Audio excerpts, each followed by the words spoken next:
It is August 31st, so that means we're going back to school here shortly. And visiting now with the superintendent of the Battle Creek Public Schools, the superintendent formerly known as Kim Parker-DeVauld is now Kim Carter, and she joins us this morning. Hi, Kim. Good morning, Richard. Good morning. Thank you for being with us. Little Prince kind of thing there, superintendent formerly known as. Anyway, so school starts next week. Hooray! You're ready to excited. go. All right. This has been a stretch of time that has been somewhat challenging. There are a couple of buildings closed. You've been undertaking a serious look at the way things are in the district, and it really, this will be the first fall where some of the effects of the changes you've made will have taken place. Yes, we have had significant changes that have been implemented over the last 12 months, and we're looking forward to beginning to reap the benefits of some of those to create increased opportunities for our students.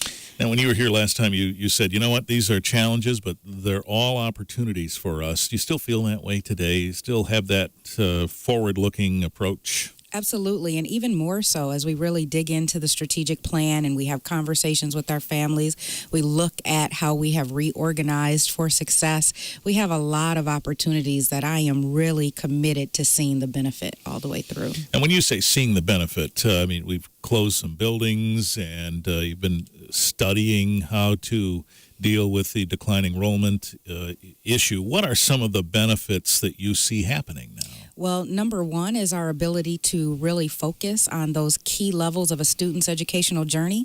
I'm really excited about the fact that some of our teachers are becoming experts in early education. So the reorganization of our elementaries will provide an opportunity for us to really focus intentionally and intensively on the students at the earliest levels. And we know from research that that's where we catch them.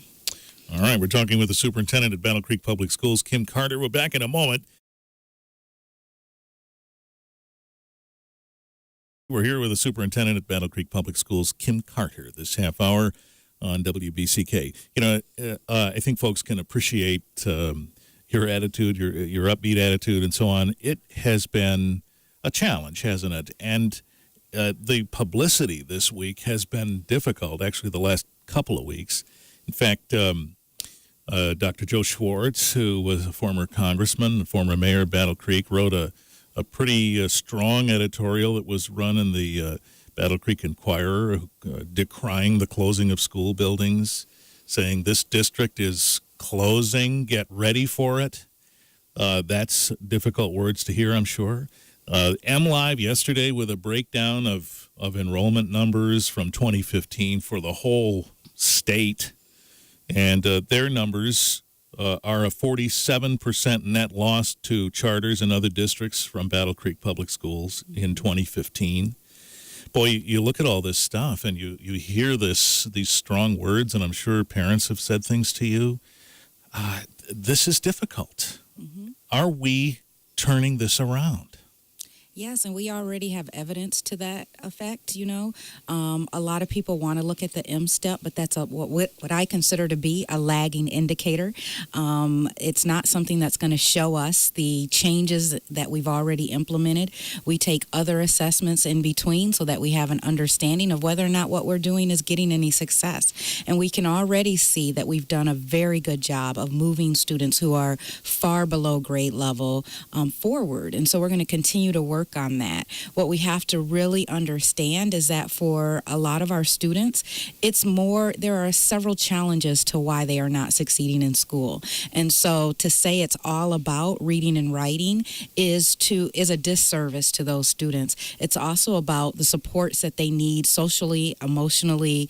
How do we help them deal with life and the effects of poverty? So all of those things Battle Creek Public Schools is looking at and trying to respond to in a way that helps us move those kids forward. Yeah, that's the other story this week. The M-STEP results are out, and as you say, it's a lagging indicator, meaning that when you're looking at those numbers, those results, that's from a while ago. Yes, it's based on the efforts that we put in place years ago. It takes about 3 to 5 years to see the impact of the change on those types of state assessments. And so that's why we look at other indicators and we do things like what we call triangulate the data, looking at different multiple points so that we have a better understanding of what we are doing. And then we can make some mid-course corrections. We make some really quick changes that if it's not working, let's keep moving. What's an example of that? Is there a mid-course correction that you're doing now? Yes. So, for example, that's looking at our high school. We understood that our ninth grade academy was getting really good results because it has a lot of supports for our students. But after that, those supports waned and they weren't the same when you moved into the 10th grade. And what we realized is we still needed some additional supports for kids, and we transformed the high school to have academies all the way through. All right, so a support system in place. These are not challenges unique to Battle Creek. That is to say, urban districts across the country face these issues, don't they? Yes, and if you look at the list of schools that are in trouble, they all have a lot of similarities. They are urban. They serve populations that have socioeconomic disadvantage, and we're all working to try to figure out how to mediate the effects of that, especially poverty on children, to provide them with a quality education. Is there a national example you look to for course corrections in districts like this with problems like this? Is there somewhere you can turn and say, oh, look, in Phoenix they're doing this, or in Los Angeles they're doing that, that you can say, let's try and implement some of those things? Is it that simple? There is no magic bullet. We know that. And then everything is about the context of the community that you're working within. So you have to use a multitude of strategies, and you look at what is working. And yes, there are several districts across the country that are doing this work well, and we take lessons from them and we figure out how to implement that in the Battle Creek area. That's why we have research foundations out there who are watching what's happening in urban education, and they provide us with some strategies on how we can do things a little bit better.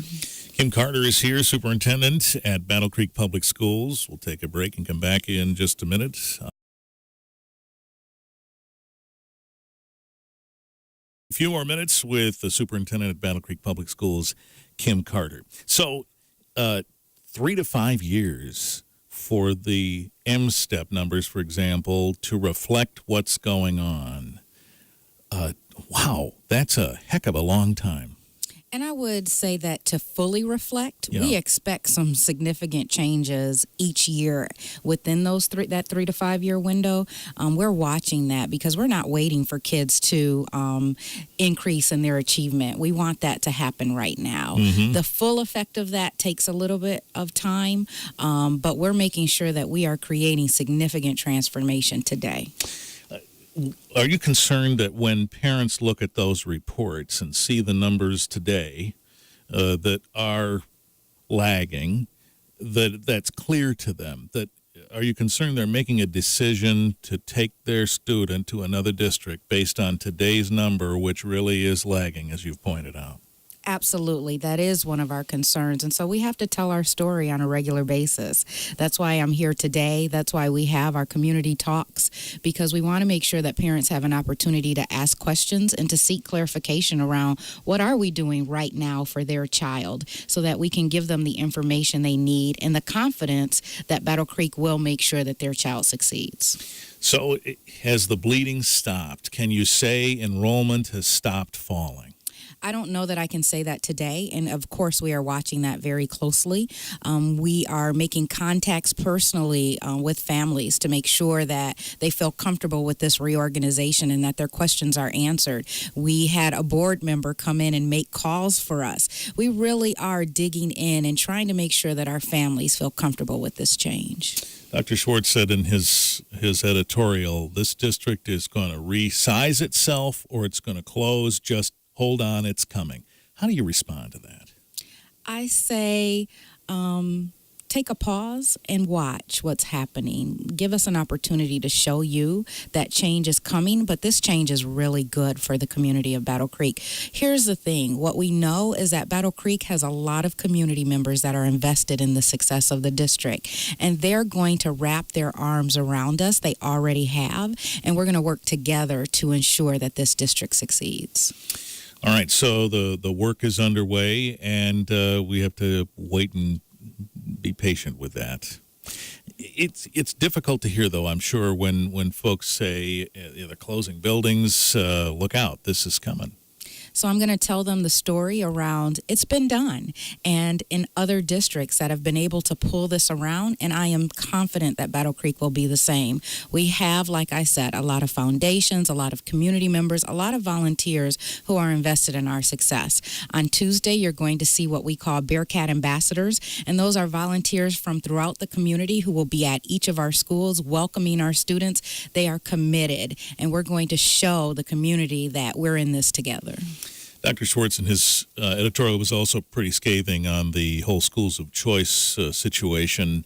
I think the notion was at the time when this came into existence that it would force schools to perform better, and the ones that didn't would be gone, and that would be a good thing. How do you see this thing? Is that the way you see it today? We just need to perform better, and we'll have them back. I think what we fail to realize is that as students leave, resources leave. And so while we try to promote competition, what we've forgotten is that competition isn't fair when the resources aren't equitable. And so right now, every student that walks out the door takes resources with them from the students that are still there in the district. And so schools of choice, while in the perfect world would breed competition, in essence, what it has done is create inequitable opportunities in our city. Mm-hmm. And, of course, the districts that are receiving those students would be more than happy to take those resources. Absolutely. Yeah. So. And we have a segment of Battle Creek Public Schools that are accepting students from other areas, too, right? Yes. And so, schools of choice works both ways. It's just that right now, Battle Creek Public Schools is on the losing end of that. And we're just trying to right-size that opportunity and make sure that we receive our kids and we hold on to the ones that are still here, making sure that families feel comfortable and know that we have their students and we will be making sure that they succeed. All right, so we need to rest up, go to bed early, start now probably, so we're ready to get up early on Tuesday. Tuesday, September 6th, we'll be in those buildings welcoming students with smiles, hugs, handshakes, all of the above. All right, well, best of luck this year. We'll stay in touch as the year goes on. Thanks for having me, Richard. Thank you for coming. Superintendent, Battle Creek Public Schools, Kim Carter.